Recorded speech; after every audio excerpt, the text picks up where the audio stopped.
Hello, everyone. I hope you guys are well and had a great day.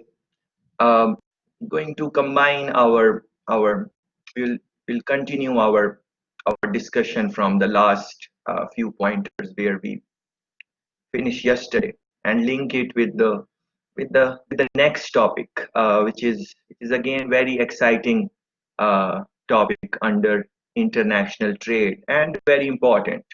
You would have to link the examples from previous discussions uh, where we were talking about different types of integrations. Yes. So this one is regional economic integration. So integrations are different types of integrations are there. Run a Google search under international business management, and you will find integrations in supply chain management. Various linkages are there. You can check them up and see um, um, how the books define them and what is the what are the definitions and those type of things. But the real thing is application in international trade. So integration is very important for international trade because one business cannot do everything on their own. They have to integrate in various activities. So, for example, if there is one business, it's uh, maybe for marketing they will hire some services, maybe for distribution, maybe for packaging they will outsource some activities. So this is how they will integrate. That is just one of the ways of integration. But we would like to look at regional economic integration. Like, so in the region, there is one country, but outside of that country other countries are in that area. So if they cooperate with each other in various issues, it will be beneficial for all the members in the supply chain, including the consumer, including the customer, including the suppliers. Everyone will benefit from that. And why we talk about regional in economic integration, why it is regional? Because many reasons. I will let you think on that, but one of the basic essential reason is location. So in the region, because of their proximity to each other, it helps the international trade. So there, for example, there is a saying that we can choose our friends, but many times we cannot choose our neighbors, and that is very true with the location of the countries. This is how it is. Uh, you have to. They are your neighbors, so it is good. It is good that if you have a uh, good relationship with your neighboring countries, it helps you very much because of proximity. That is one thing, and then you are not in conflict with your neighbors. So the money you would spend on war or to equip yourself to get ready for war, uh, defense budget and those type of things, that will go down, and then that money can be spent on the welfare of the society. uh, like the concerns you guys mentioned in the discussion of ethics, throughout the discussions, those can be taken care of. Environmental sustainability, these type of issues, can be that money can go in that general development of human beings in the country. That money can go in that. So many areas you can think about it. So in that regard, regional economic integration becomes more and more important. Uh, and then, in every part of the world, there are countries which have combined themselves together. They have kind of some cooperation, some type of connection, some type of agreements, which help, not just in international trade but all spheres of human life. For example, traveling becomes the for example, visa restrictions can be less. For example, finding jobs, so you can go from one country to another and so on. That type of thing can happen. um, Import export, those type of things can be, that. the currency, the money, which you are going to use, that can be sometimes common. Although a lot of overwhelming rate of trade is in US dollars, but and that is the currency which is used on international level. It is accepted anywhere in the world. Almost there must be some countries where they are like maybe not very interested in getting US dollars, but generally speaking, that is how it is. So in that regard, I would want to start the discussion. So please start thinking about any positives or any negatives of uh, regional economic integrations. Yes, start thinking about this. That what are some of the positives which, and I'm not talking about which you have which others, personally speaking, related with your own life, like to you as a student. Yeah.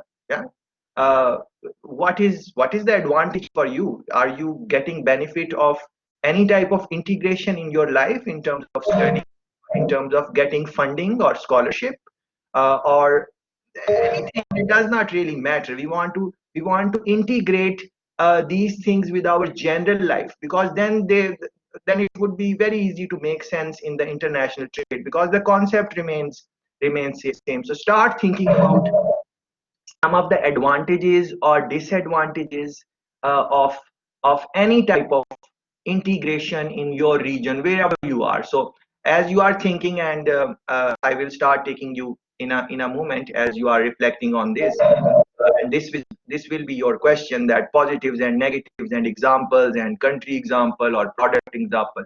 But I'm just trying to warm you up, guys. So think about, because of regional economic integration, is it the case where you can get some products at a lesser rate, because in the region there is cooperation, so there will be less taxes when products move from border to border, or availability of product is there because of proximity from the next country, neighboring country, that can happen. And what are regional major regional economic integration? Like, for example, many of you are in Europe, I'm assuming. Um, so what is the regional economic integration there? European Union. That is the economic integration, and you can think about all that issue with Brexit. Like, what happened there? The honorable Prime Minister of UK at that time, he thought that, let me do the referendum in that, and at that time they did not think that at least the higher officials who are in charge, they did not think that people will overwhelmingly vote that we need to exit from from the from the EU. Yeah, so look at that. There were so many benefits which any country who is part of EU, especially United Kingdom, they were gaining. But then what happened? People voted that we need to come out. Why did they vote? Yeah, why did they vote? So many reasons for that. People from all over the world, with different color, with different accent, with different types of people, they go to UK, and they have been going there. And then the experience of the locals, maybe that was some part, that they did not want too many people from external countries in their country. Maybe that was one part. So think about that. And there were so many other things. Yeah, so I'm just thinking loud what is coming in my mind. And then, even when they voted, see how long the process was to come out of that integration, and they did not really want it to come. Why? Because of the benefits. So many benefits. Look at so related with your own experience. For example, university fees. Yeah, the impact of that. Yeah, if you are coming from outside to, but you are part of EU, and then you are going to a university in UK, there were some. So, but anyways, they try to minimize those damages which could have come on a bigger scale. And it took a lot of time to do that, and then eventually things happen. So that is one integration. But you can look You are coming from Asian side, China, for example. Think which integrations they are in, which countries they are cooperating with, doing more business. Yeah, Russia, you can look what integrations are happening there. USA has a relationship between different countries. That is government policy. We were talking about it yesterday. Yeah, if you guys remember. So government policy, this is part of government policy. That so US and Canada, if you look at in their past, they did have problems and issues way back. Yes, years ago. They had tussles, but over a period of time, they learned that we are better off because we can't change our location. So we are better off if we try to, cooperate with each other. We will be better, and that money which we are going to use against each other, we can use on other things. So you will see that majority of the times this, and that is maybe one part that United States of America is still, if you want to call one country the superpower, it is United States. Although China is very big, no doubt about that. Russia is very big, no doubt about that. But at the end of the day, if you want to choose one, it is United States. Yeah. Overall, in the overall scheme of things, that does not make other countries any less. Yeah, but that is how it is. So, and then you link it with regional economic integrations, and you will see that they have good relationship with their neighboring countries. On the other hand, you would see that Russia would have uh, would have some problems and issue, and then the fall of Soviet Union. You can think about that. Yeah, people coming from that side of the part, they would appreciate that what happened. China also, you would see what is happening even right now. Just run a Google search. China and India, they are having some issues, and so on. So these things really impact so many things, and then it trickle down to the people who are living in those countries, and so on. So again, the and in Jamaica, for example, we are CARICOM. Yeah, CARICOM nation. So you can run a Google search on this, but I can tell you briefly. Like, we have like the countries in the Caribbean, we have this CARICOM, and then because of that, we can travel very easily. People can go to other CARICOM countries in the Caribbean, of course, uh, to find work, employment, exchange of goods, or taxes, and those type of things are. Uh, Government keep check on that, and then those type of things, so we benefit from there. You can think about your own EU circumstances, what is happening, and you can give any types of examples. Yeah, so it can be anything. So for example, uh, but anyways, let me take you guys, and you guys go ahead with this. So please go ahead and talk about positives and negatives of economic integration in any way you seen it. Yes, thank you. Okay, so I thought about a disadvantage of regional integration because I think there are a lot of advantages, but still you have to be careful. For example, if you want an overall organizational culture in your different subsidiaries, and the subsidiaries are getting too regional, you may lose your organizational culture.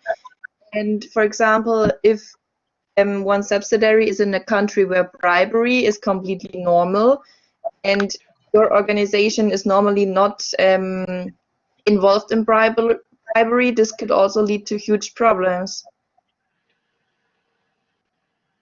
What a beautiful point Alex has made. Thanks very much for this, Alex.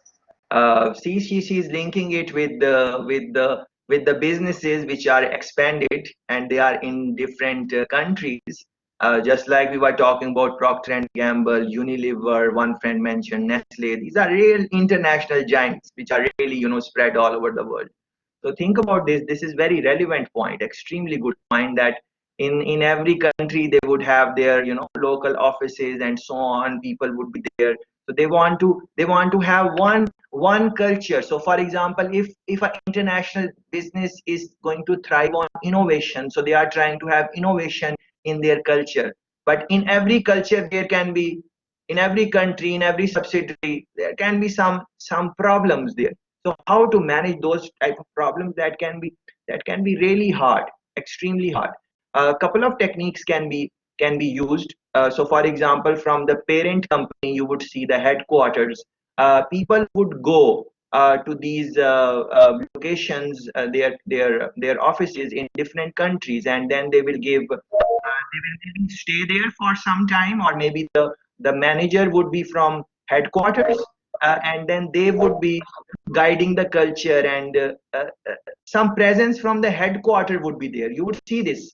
So for example, let's say that uh, Unilever is headquartered somewhere in Europe, let's assume, and then if it is going to open a branch in office in Jamaica, the people who would be like in the management position, at least in the beginning, and beginning means a couple of years, uh, they would be coming from headquarter, because in the headquarter they know that what is the strategy, what is the vision, where we are trying to go. So the people who understand that, they will come in that office and then try to lead it. Still there will be a lot of challenges and so on, because the local people can see them as outsiders. Yeah. So if you are outsider, then we were talking about, for example, shared values. So you would say, oh, this person is not going to understand, he's not from our culture. And then people would start talking in their own language also many times, because they are comfortable in that. There is no disrespect in that. So for example, if let's say I'm the manager from the headquarter, and I come to you in Germany, and then you guys are, let's assume all of you are German. Yeah. So you have your own language, your own culture, whatever you want, but I want to bring in the culture from the headquarter.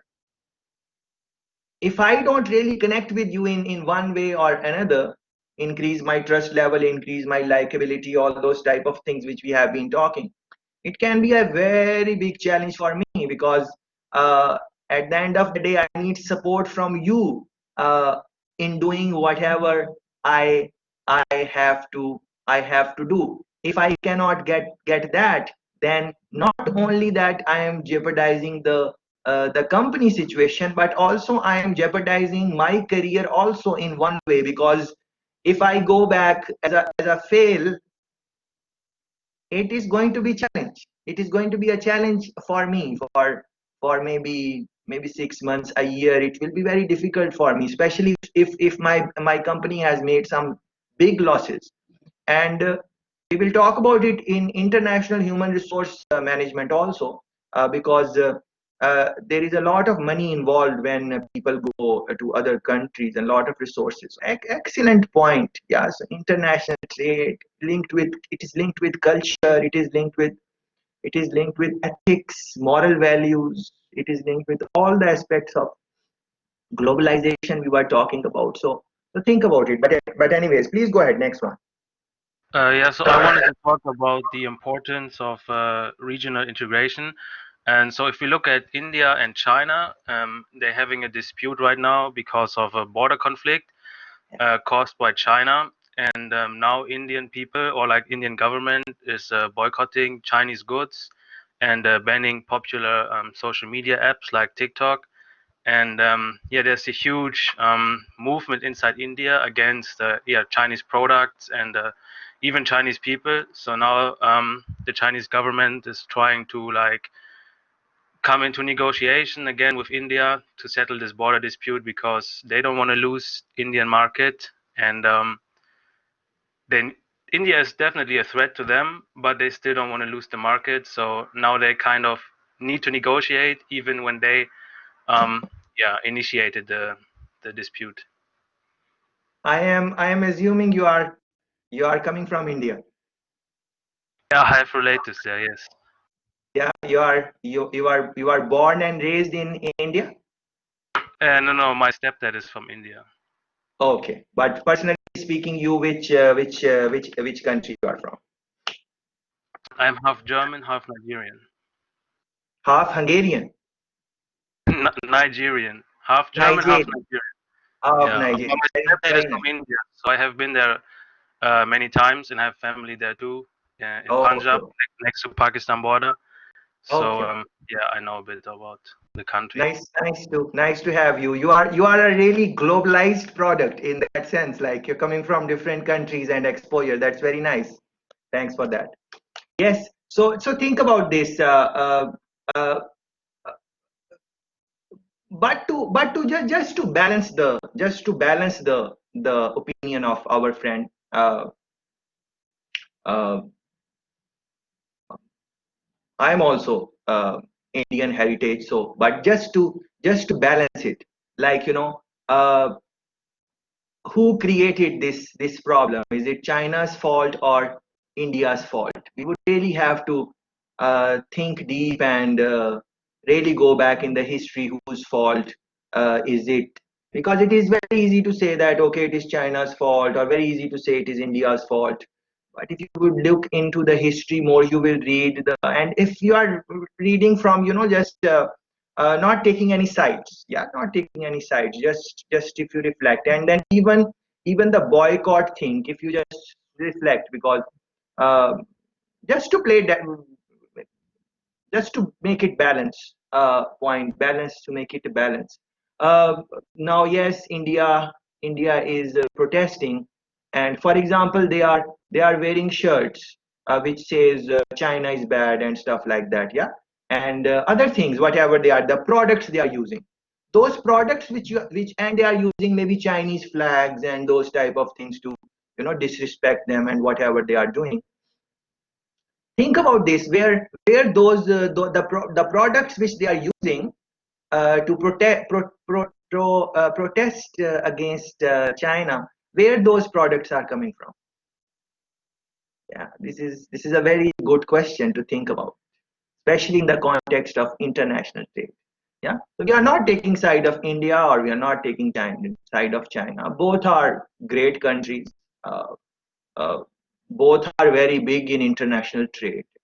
Both have, like, if you combine them, more than I think 2.5 billion, 3 billion is the population of just India and China. So a lot of nice people are coming from those countries.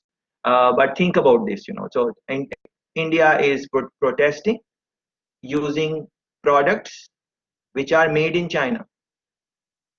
So if you would look in the statistics of international trade, you will see that for many things the international trade for China has increased. You can run a Google search and you will find it. What I'm trying to say. So yes, they are protesting against China, but they have somehow increased their international trade for some goods. This is very interesting. Yeah, this is very interesting. Uh, so and then this is linked with the earlier discussion which we were trying to have, that how important it is that neighboring countries have good relationship, and both countries are trying to solve the issues, and hopefully things will get resolved. But the point is that once you have a fight with just look at your individual life. Once you have a fight and they are not really your blood relations, and once you really have serious fight, and these are serious fights because they are killing people from each other side, and very brutally they are killing. That is what happens. That is the nature of war. When war will happen, these things will happen. So even after that, if you become friends, that bad blood stays there.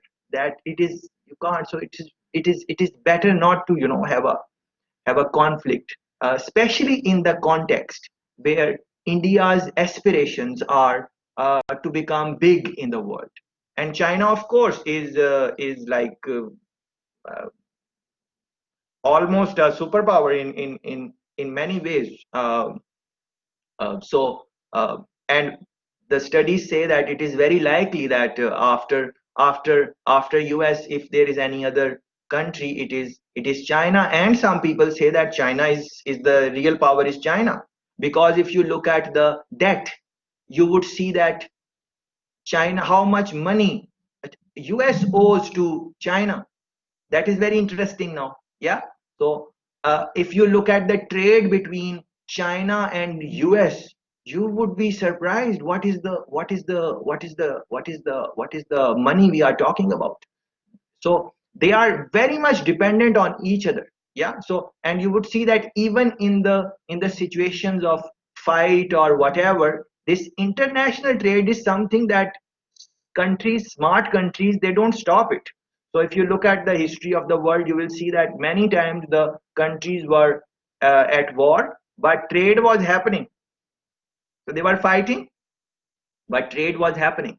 Look at the fight of US against terrorism. In with many countries they had bad relationship, but trade was happening. Why? Because economic integration is, you can't, money is the thing. Fortunately or unfortunately, I'm not trying to take any side over here. And even in this COVID-19, you would see that the countries had some problems with each other, but to boost their trade, if any country had masks, or if any country had ventilators, or if any country had extra doctors or nurses, they took advantage of this situation in terms of increasing their exchange, and this is also type of trade. So very good. Yes, yes, next one, please go ahead. Okay, I just wanted to relate this to personal experience because you said that in the beginning. So I don't know if you know about Erasmus, and it's not a trade exchange. Okay, yeah. So I mean, this is not about trade, but it's basically for us students right now really important, and you see how we can actually benefit from like organizations which like brings the companies together. So it's very much easier for us to go abroad, or also like organizations like Fulbright, which is an American organization. Yeah, you just see how many advantages it gives you, also like sponsorship, or yeah, it just makes it easier. But it also, I think, gives some disadvantage for the ones who are not part of this group, and it makes them much harder to enter into this group. And yeah, and I think this can like just directly be transferred to also the economic integration organizations. And yeah, so this is to make it better for us to understand that maybe.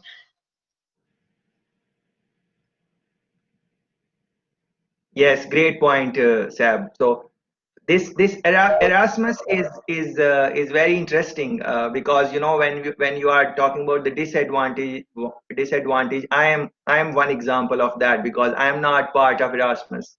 So I envy you guys who are part of that, because it is easier for you to you get the benefits of that. So I do envy you guys, but in a light way, in a positive way, because I'm happy for you guys that you guys have this opportunity of Erasmus, which I don't have, coming from Jamaica. We don't have anything like that. The opportunities you get, scholarship, funding, exchanges, and all those type of things.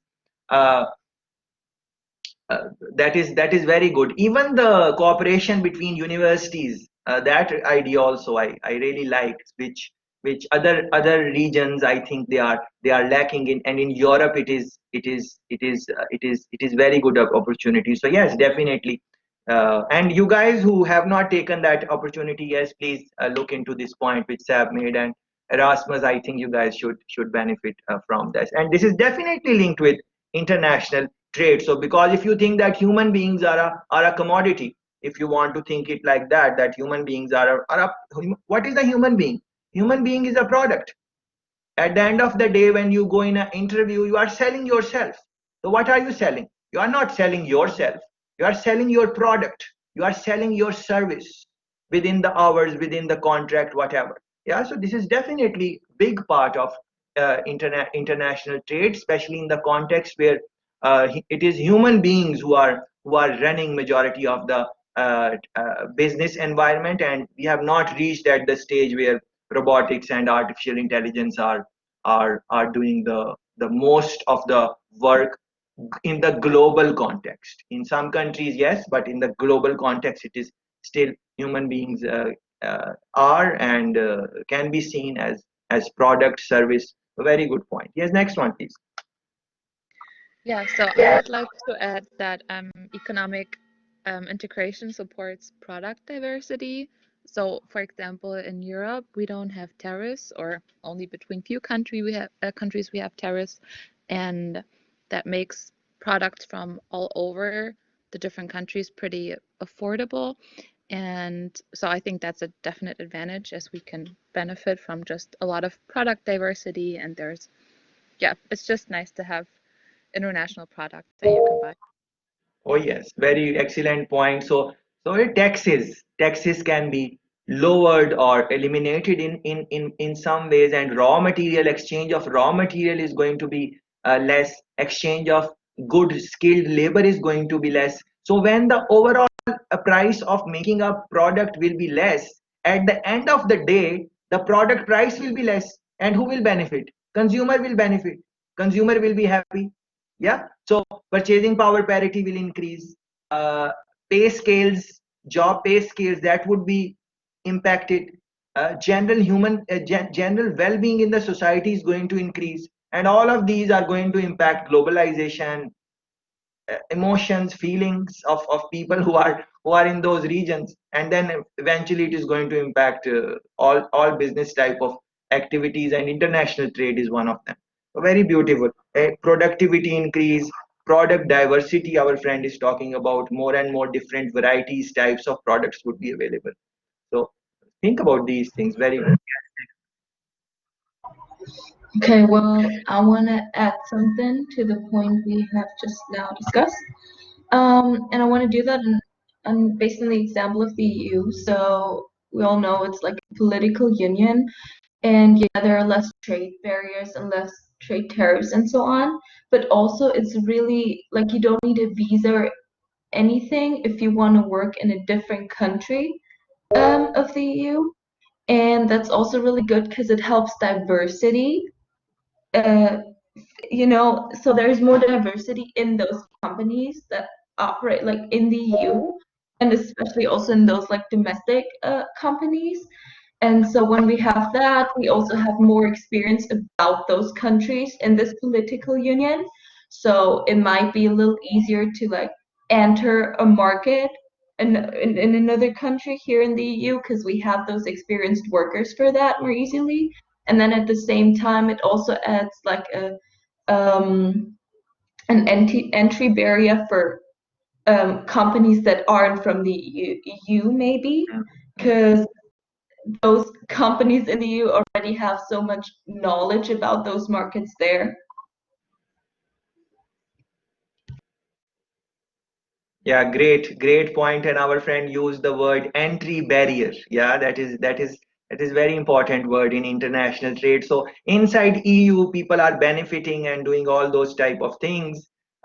She mentioned a visa. Yeah, so even getting a visa can be challenging for someone from outside the region. So if I have to come to Europe, I have to go through, so many things and application and this and that, why you are going, what is the purpose, where you will stay, all those requirements, do I have funds, resources, all those all those type of things I would have to go. But for you guys, if you want to travel within EU, you just have to buy the ticket, and that's it. No one is asking you or bothering you too much in any way. So think how beneficial it can be. But on the other hand side, entry barrier, that is good point in the discussion, because people within the EU would have so much knowledge already about the way international trade is happening, that maybe a new business coming out of uh, out of EU, it can be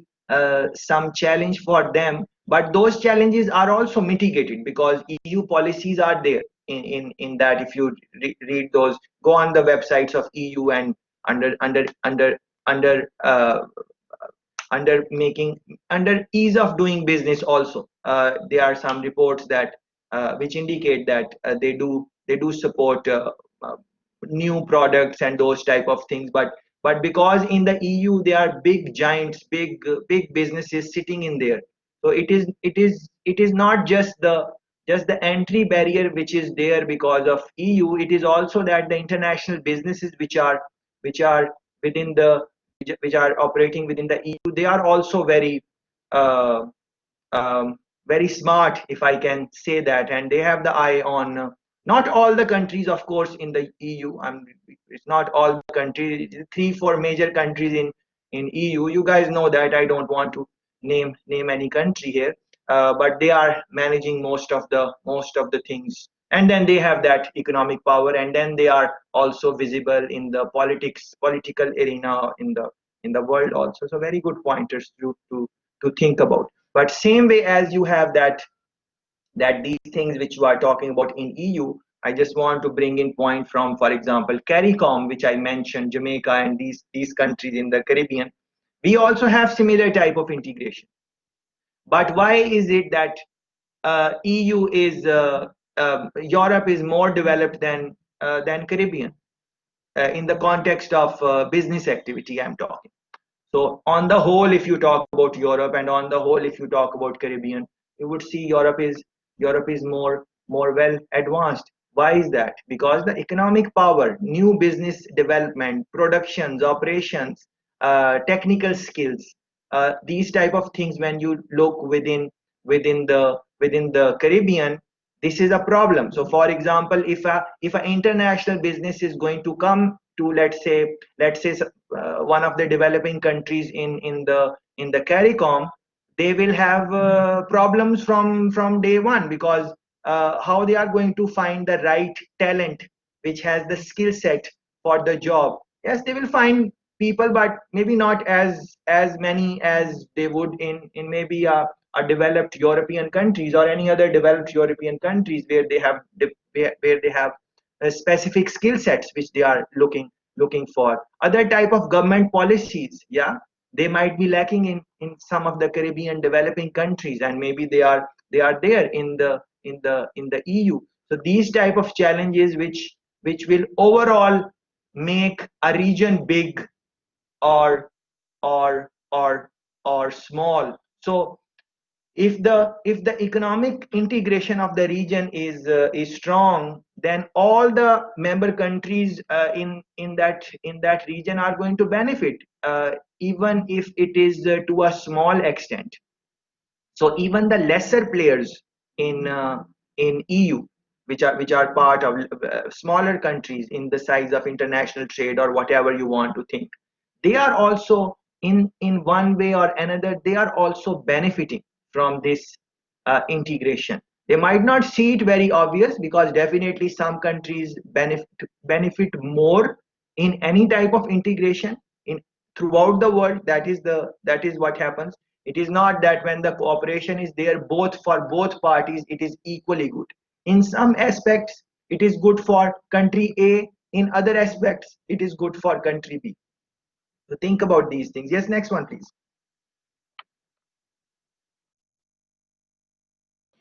Hello, Okay. I just, is it your turn, or I'm not sure how it works with turns. You can do first. I just thought you're not talking. That's why I started. Oh, sorry. I just wanted to mention one more disadvantage of the regional economic integration, and that is that it could lead to unfair competition and losses for some countries in the region. Because, for example, if a company is producing in a country with lower wages and cheaper labor, overall it could harm the other competitors in the region, because when you import some cheaper products to a country, the local producers won't be able to sell their products to the market.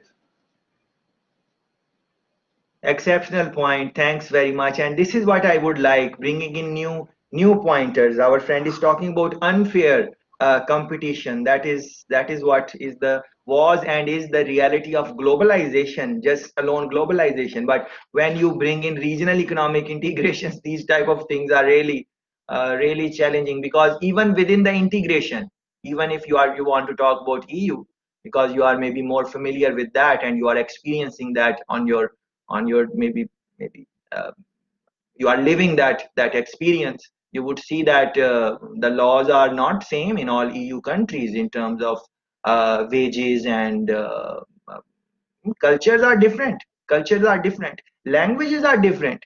So it might be the case that, okay, yes, English is the international a language, but so for an outsider that is what they would think. But if you go to Europe and you are traveling from country to country, you would know that they are in the integration, but they are quite different from each other in many ways also. Uh, Languages are definitely different in many EU countries. So that alone, wage laws are definitely different. Cultures, although one might think that there is a European culture, which there is a culture of Europe, but there is a culture of every country also. So you have to think about that, traditions and those type of things, very important for international trade. Thanks for that point. Next one, please. So I was thinking about the creation of free trade zones so that you have like agreements with other countries to reduce the trade barriers, and that way you can also increase the trade with each other. I think the Gulf countries are doing it, but also the European Union, they have those agreements with other states that are in Europe but are not part of the Union, so like Norway or Switzerland. Very good introduction of this new thing in our discussion. Please run a Google search on FTZ, free trade zones, what they are about. Together with this, run search with countries like Qatar, countries like Dubai. We should also include them in our discussion. Very good point. Countries are doing that. Thanks for that. Next one, please. Regional economic integration can also lead to a lack of competition, even though that sounds controversial, but because, as you said in the beginning, that those companies may only trade with the companies that are in the same pact, and so they are not choosing the best available offer, but like the offer that's in the same area, and therefore there is a lack of trade.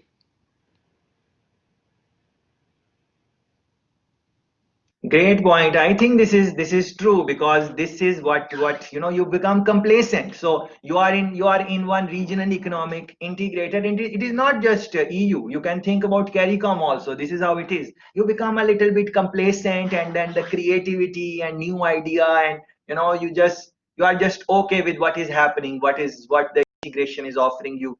This can be a very very big challenge. Very interesting point. Next one, please. Yes, that integration also increases the vulnerability. I mean, if countries are depending on each other, they don't produce things anymore. For example, Germany has no gas, so they import it from Russia, and we're highly depending on this gas from Russia. Or when looking at the current situation, some countries don't produce toilet paper, but everyone needs toilet paper. So this regional economic integration also adds a lot of vulnerability and interdependence. Very good point. So although you might think this is a very small level example, toilet paper, what is that? But this is a very big example, because toilet paper is a commodity which is used across the globe. So think about that, which our friend is mentioning, and dependency on one thing, vulnerability, and the last one was mentioning lack of creativity and these type of thing. Very fascinating point. Yeah, please keep on going. So I would say if the group of countries is in regional economic system, they might see the high trading barriers to against the countries which are not part of their members, and well, because there are lack of foreign competition, it might be hard for them to grow further. So I think even though those industries are protected, sometimes it's just not the best way to them. Which country you are from, please? Taiwan.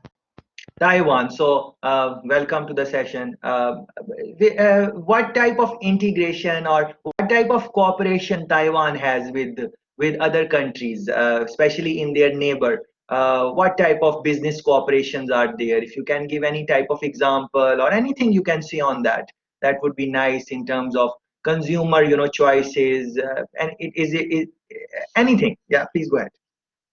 Well, I don't have well examples right now.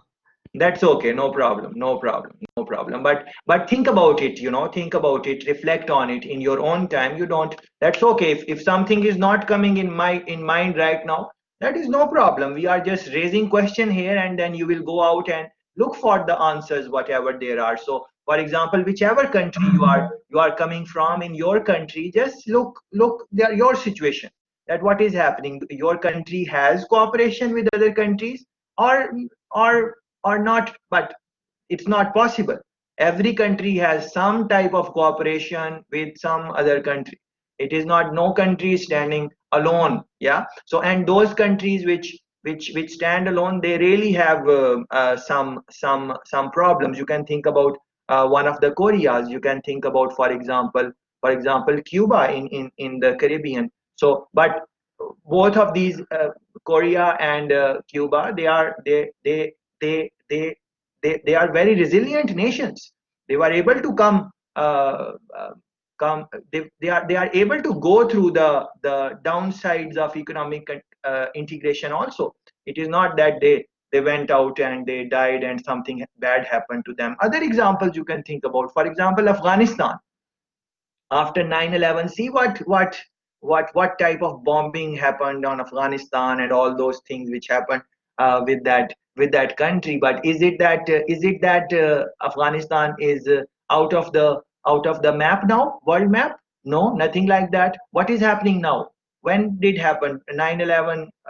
How many years ago? And now, if you just run a Google search now as we are speaking, and you just type America, Afghanistan negotiation, you will see that right now America is trying to negotiate with Afghanistan. We are going to see this, yeah, and vice versa, vice versa. Both countries are trying to negotiate with each other. So at the end of the day, after all the war, after all the conflict, after everything, you would many times have to come down and sit on the table. You can see in your own context, like for example, Germany situation. You can say way back in the world wars, what was the situation, how the conflict was with different countries in Europe, what happened there. And then at the end of the day, what is the at the end of the day, it's good that you economically integrate, and now things are far better than back in the day. Yes, please go ahead. Next one. Okay, I wanted to add on the downsides of. Can you hear me? Yes, please, Sophie, go ahead. Okay. I wanted to add on the downsides of this topic.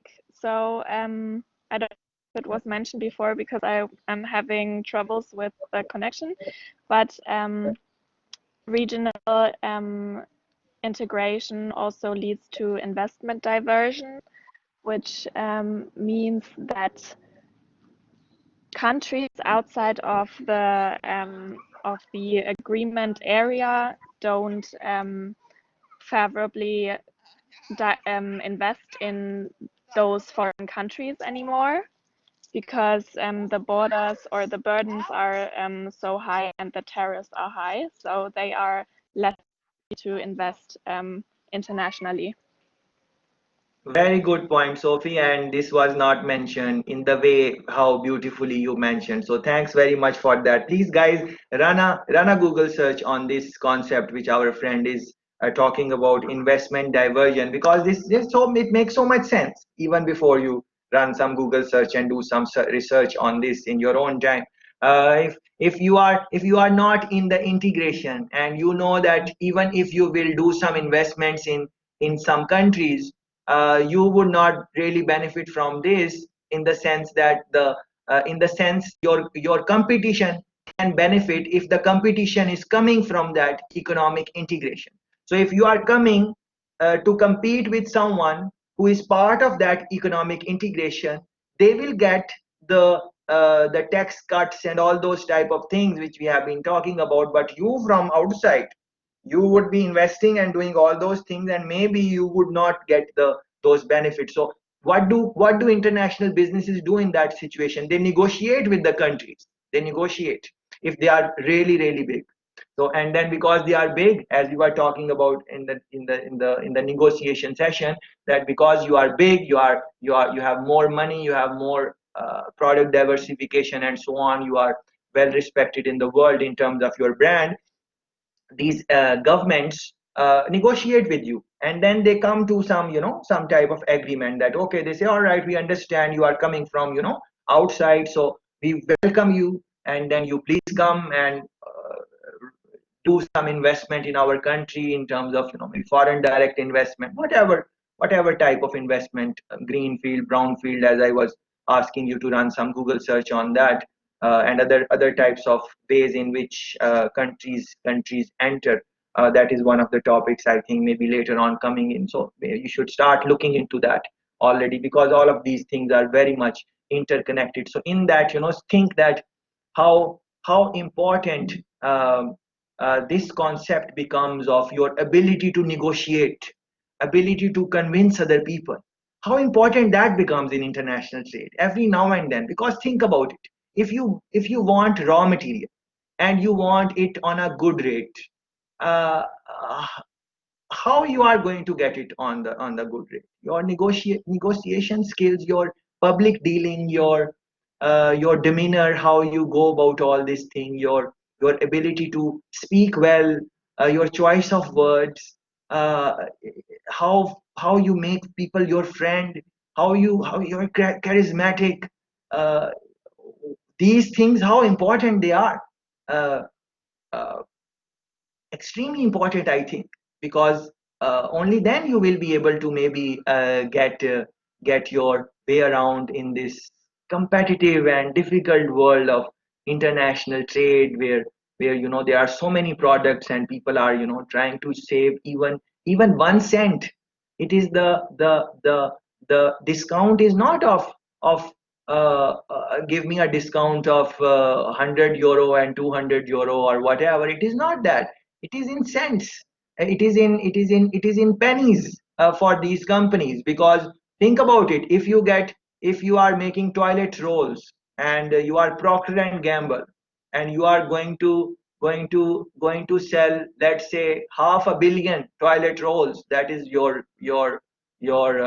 production capacity all over the world. And if you get a discount of 1 cent in the negotiation, where it is going to go?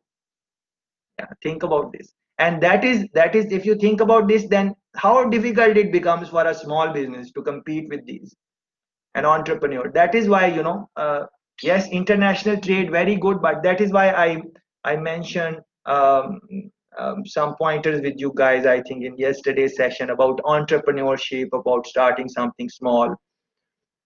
That becomes very important, because even if you don't grow very big, even if you grow to a good extent in your own town, in your own city, I think that is good enough. Yeah.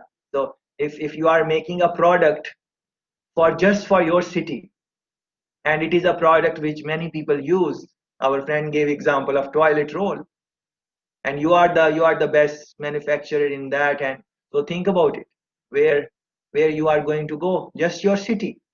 uh, think about it, if you open, if you expand it to your province or something. Even if you start now and you do that in next 10 years, even if you do it in 15 years, I think this is exceptional thing. And even if you don't grow that big, definitely the earning which you can have via entrepreneurship, it is going to be way more than the jobs which you are going to do. So yes, international trade, but link all the things which we have been saying or will say with entrepreneurship. I think that is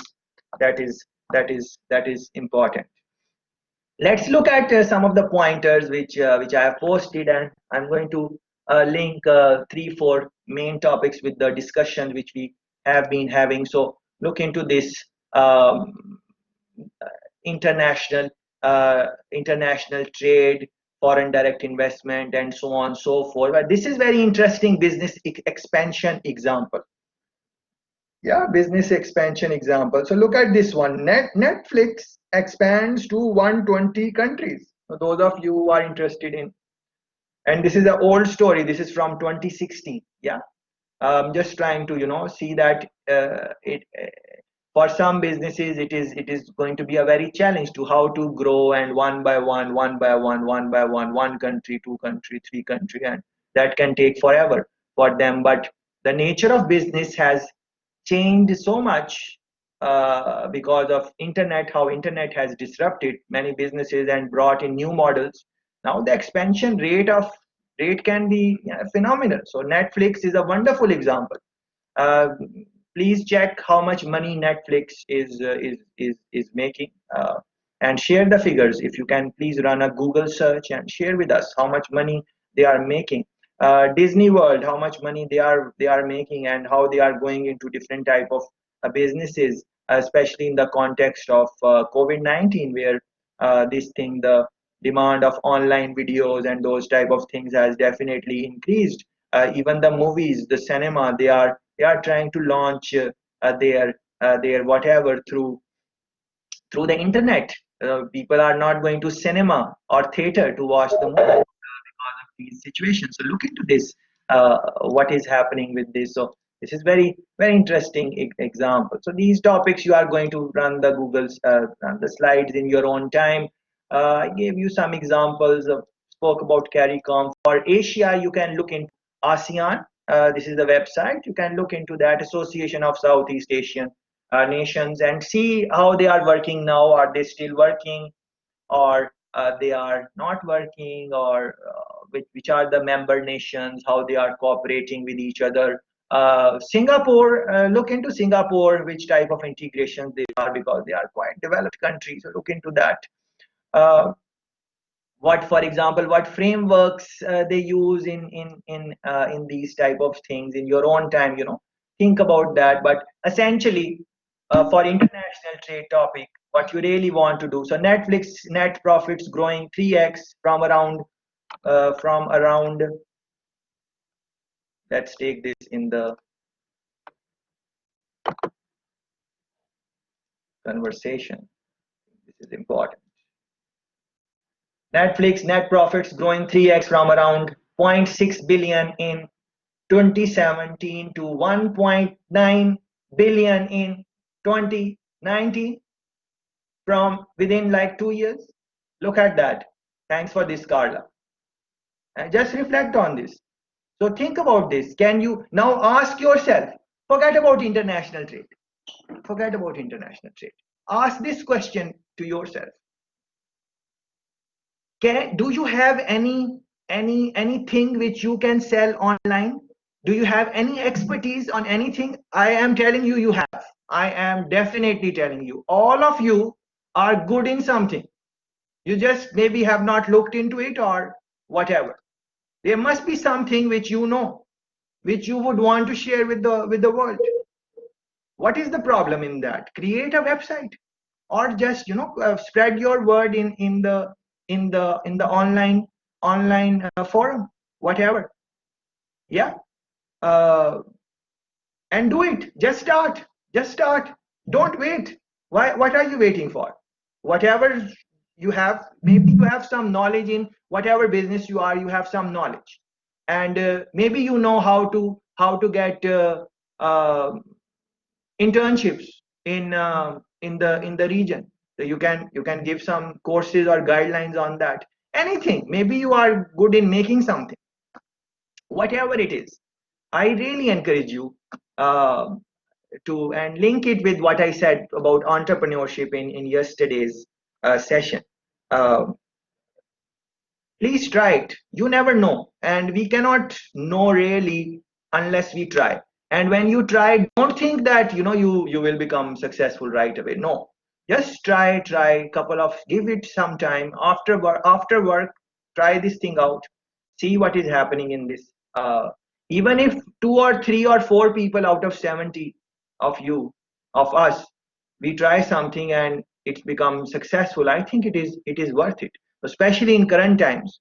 And the acceptance of online is going to has already increased, and now this will be the future, because people have seen it now. They had to go online and they have seen it, and now they are seeing what are the positive, what are the negatives, and now they will say, all right, let us continue with online. Many businesses are going to do that. So please think about this idea. Okay, so for international trade, I was saying that you just have to think about what are the positives, what are the negatives of these type of things.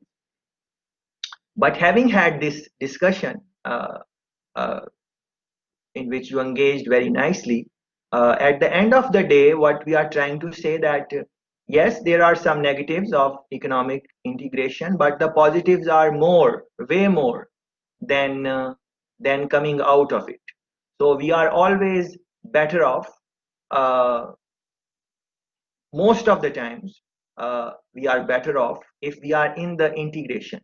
There can be some countries, so in EU, it is a possibility that there are some countries which think that, oh, why we are in this integration, we are not benefiting, that other countries benefiting more. Or in other integration like CARICOM, some country can think that, oh, the other country is benefiting more. But if you look deep, every country is gaining one thing or another by being part of the integration. If they go out, it might be a little bit challenging for them as a whole. So this is I think which we should think about. Our friend mentioned investment diversions. One of the friends mentioned that uh, uh, different exchange rates are there in the market. So as an international trade, that is why they have these set currencies. For example, they would say, all right, let us use US dollars. Because we know that these strong currencies, they don't fluctuate a lot, because in international trade you cannot afford a lot of fluctuation in the currency. So let's say one day your currency is 25 against one USD, and next day your currency is 50 against one USD. So see how much loss it would have been if you are buying something for 25 compared to 50 now. Yes, just for one US dollars. So that is why they would use US dollars or euros in some instances, and then there are other strong countries which different businesses use, but they would always have some reserve of these currencies. So if you are talking about big businesses, big international trading businesses, they would always have some reserve of US dollars. And you just like a bank, they run like a bank. So if you go to any bank, they would have some reserve of USD, some reserve of euro, some reserve. Please go ahead. Yeah, if you know about Apple company, Yes.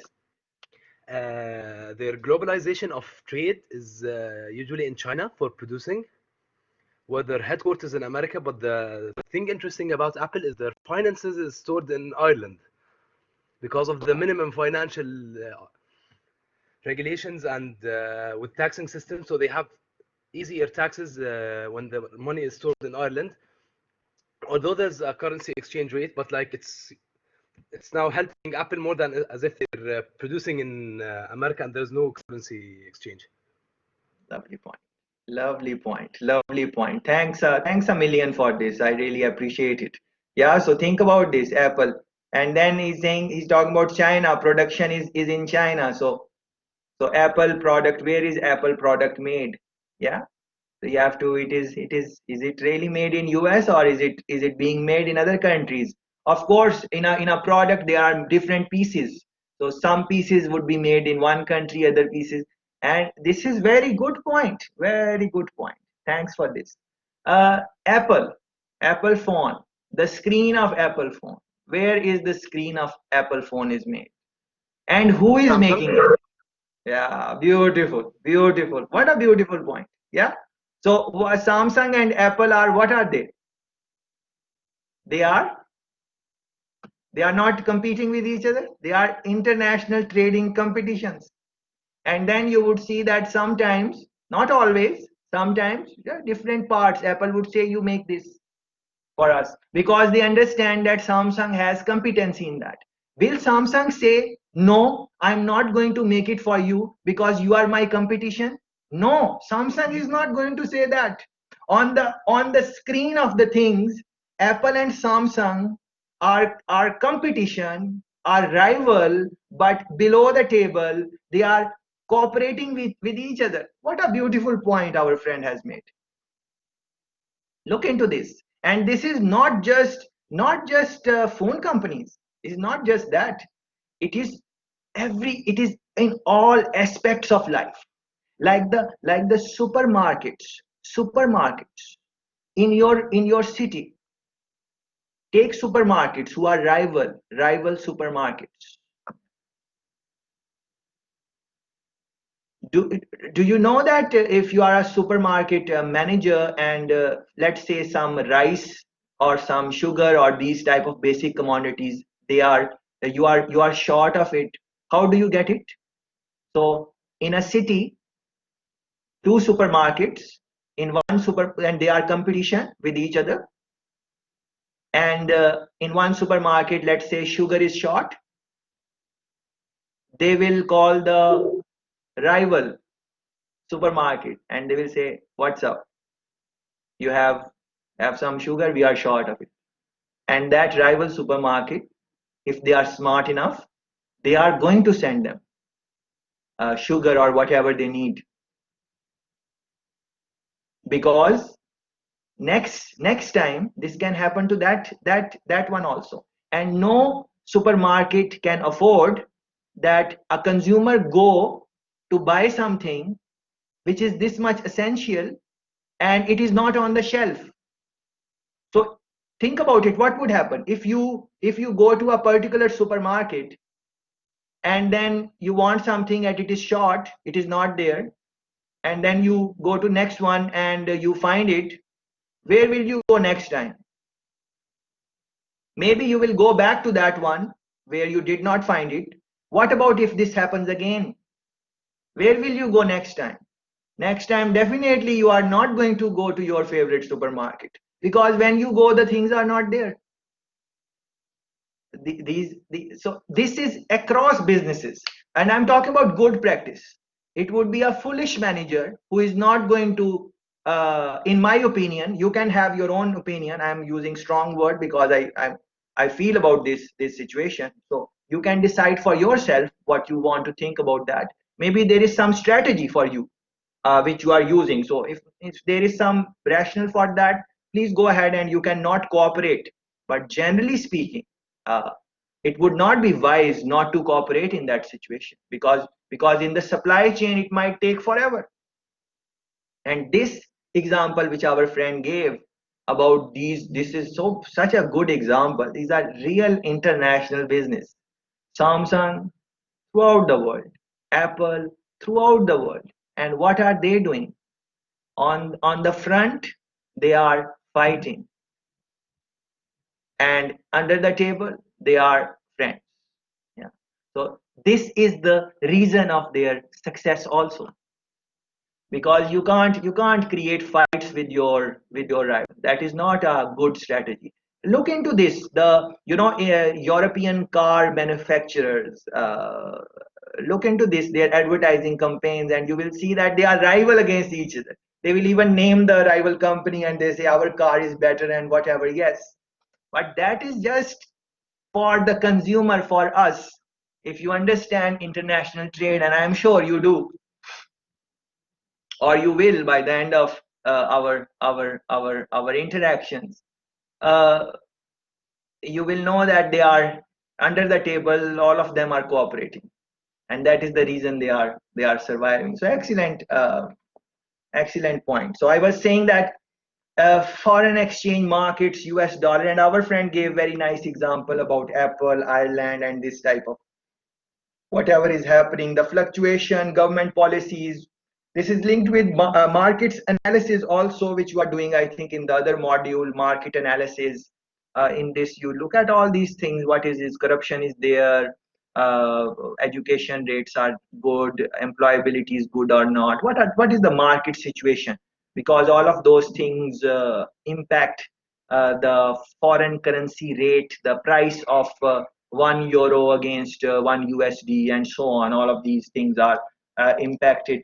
I have posted a clip here. You can go through it. Basic clip, foreign exchange market, how it works, and you can link it with the discussions in your own time. Same thing for international financial markets and monetary systems. I asked you to look into these international giants like World Bank, IMF. That I did in the first session. I asked you to do some readings on that. So if you have not done that, no problem. Just, it is 10-20 minutes a task. It's not more than that. Just go on their website, see how they are dealing with the different countries, and reflect on it. These when you get loan, when a developing country, when a developing country takes loan from World Bank, IMF, and other bodies, maybe from other countries, when they take loan, if the government policy is not good, and they spend the loan in activities which are not beneficial, and that money ends, and they have not done any economic improvement with that money, and now they have to pay it back. What they will do, and this is a sure pet case of developing countries, that what would they do? They will just get next loan to repay, and then again not do any economic improvement, and then they are in that cycle, taking loan, repaying the loan with interest, and then over a period of time, once they have good amount of loan pending, that government, now that body, IMF or World Bank, they are going to dictate them. They are going to tell them, all right, your education policy should be like this, your health policy should be like this, your defense policy should be like this. And if the country says, no, we are going to make our own policy, the loaning body says, well, then pay us our money, and you can do whatever they cannot pay. So this is the cycle in which developing countries, and specifically developing countries who have like leaders who could not spend the money wisely, and once you go into this, then it is very hard to come out of it.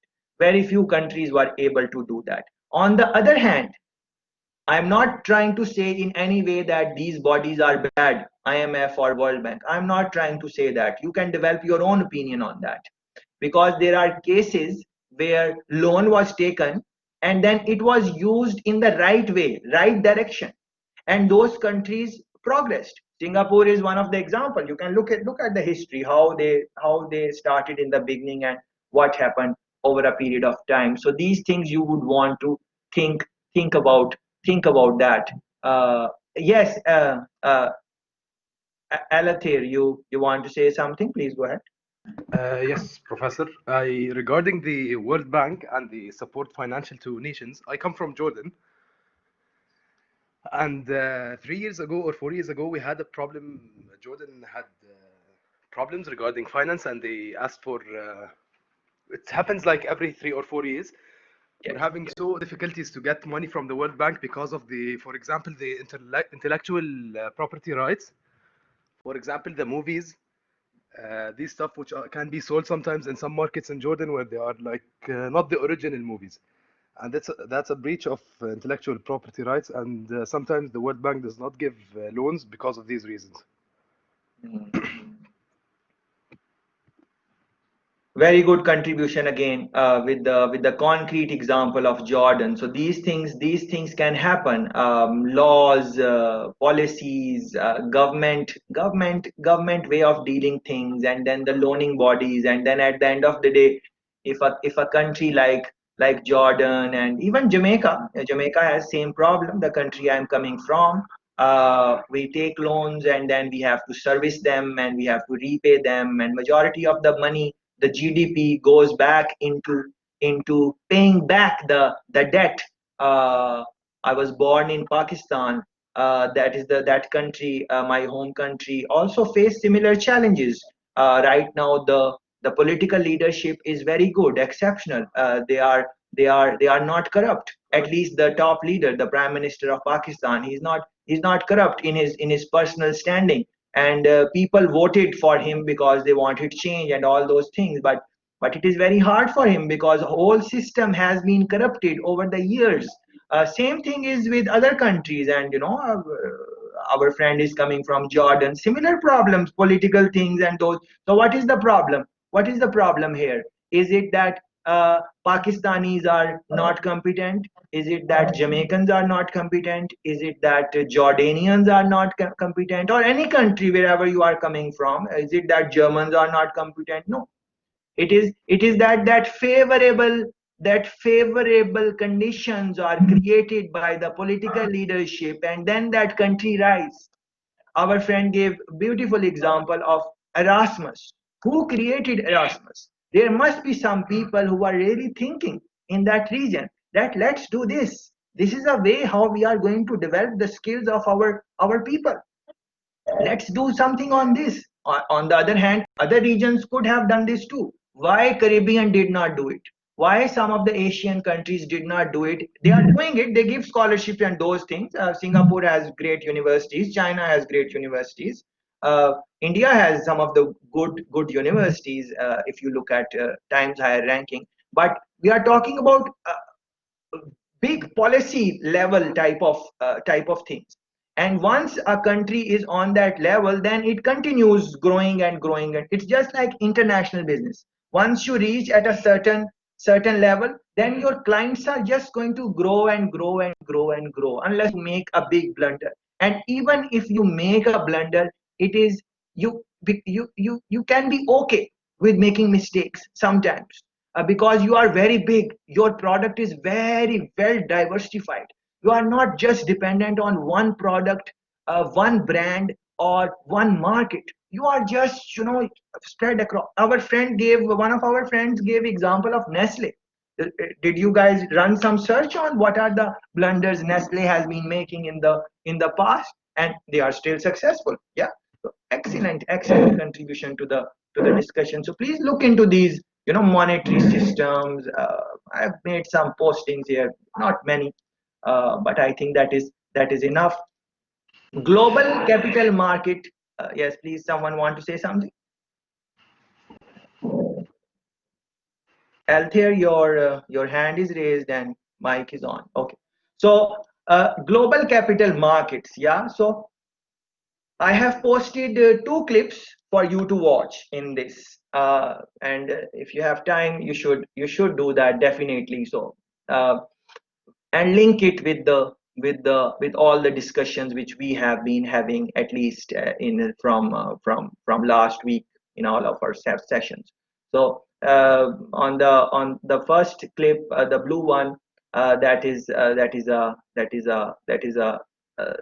that London summit. I'm sure you guys must have heard about it, 2015. A little old, but because COVID-19 has changed so many things, so they might be saying something a little bit. It's not current talk, but it is worth listening. So please spend some time on listening to it. And then on the right, you are seeing Dr. Jeff from Columbia University. It's a short talk, just 30 minutes. See what he has to say. Don't agree with all the things he's saying, neither, and also don't disagree with all the things he's saying. Just take the point, see what he's saying, and develop your own understanding of how you would want to think about markets and stuff like that. I think I've said what I wanted to say in today's session, and also you should be able to link the examples from previous discussions. We should not don't want to repeat the thing, so that's why I'm asking you to watch it in your own time. Reflect on balance of payments. Yeah, that is important. Balance of payments, that is linked with import and export. You must have done it in your some introductory to economics class, because of many of the things which we are talking about today are directly linked with finance, accounting, economics, basic courses which you should have done by now or you will do in the future. Nothing hard, basic things, just like in our life. We can let's talk on a small level. If you are earning 100 euros uh, every week and you are spending 200 euros every week, what is going to happen? You might survive 1 week, 2 week. You will start taking loans from family, from friends, and all those type of things. You might start taking loan from your bank and whatever you do. But over a period of time, if you don't curtail your expenses, this will be becoming a challenge for you. And after a while, it might be hard for you to come out of it because the loan is too big. So to create a balance in that, countries do a balance of payment. This is linked with imports and export and other things also. You should look into it in your own time. So if there is any country who is importing more than exporting, so they are consuming more products which are made in other countries, and they are not making enough of the goods which other countries would use, so that is why their export is less. So that is a big challenge for that country. So because when you are importing, you are paying that money which I spoke about, your reserve, US dollars and all those type of things. You are giving away your hard earned money. You might say that no, consumer satisfaction is increasing and consumers are buying the products. We are not giving it for free. So they are giving us money. But over a period of time, you are making your market, your consumption, your consumer dependent on that international flavor. And after a while, once they have developed their taste buds for those products, uh, then if something is made locally, it will be very hard for them to switch their choice. Yeah, this can happen. Uh, and you can think in any commodity. You can think in oil, for example, the gas which we use. You can think in that. Although oil prices went down some time ago, and they were also trade. Did you read that story that oil was country was trading oil for free without, like, they were giving the oil and they were also giving money. That happened. That dip happened because of some things which Saudi Arabia wanted to do, and whatever was their policy. Again, a great country, uh, and they are self-sufficient on oil, and that is one of the reasons they can do whatever they want to do. Uh, so at the end of the day, international trade uh, is uh, is going to support the businesses which are influential and rich and well networked. Otherwise, it is going to be a challenge. But listen to this global capital market talk, both of these, and try to develop your own understanding about various things. Try to think about other examples, like our friend from Jordan. He gave his example. I gave you example from my context, Jamaica. We have the same issues. Production level is less, loan is high. uh, how are we going to pay that? It will be a big challenge. uh, why Singapore was able to do this? That is a good thing to think about. Many reasons, leadership and all those things, but as I mentioned in one of the earlier discussions, that the people were willing to sacrifice. That is why it is very important to have influencing ability, like what you say, people follow that. Good leading skills, that is important as a government leader, and that is important as a manager in international trade, in international business, or whatever you are going to do in life. This module is not just international trade. The things which we have been discussing and which we will discuss going forward, they are very applicable various other things. Accounting and finance, uh, just remember that different countries may have different ways of managing accounts and finance. So as you are seeing on the screen, you should know how they are managing their finances. So major systems, what are their British versus American accounting systems? Yeah, how are they accounting? So they are basic accounting, yes, but some system, some laws, some regulation, how you are going to present the data, that can be different in in different markets. So you should think about that. Based on what we have discussed so far, any points, any things you would want to add?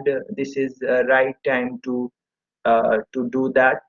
Please go ahead if you have to say something. Some example is coming in your mind in terms of economic integration, in terms of loans, in terms of keeping your business viable as you deal with the foreign exchange markets, global capital markets, and so on. Anything you would want to say, I think you can go ahead, please.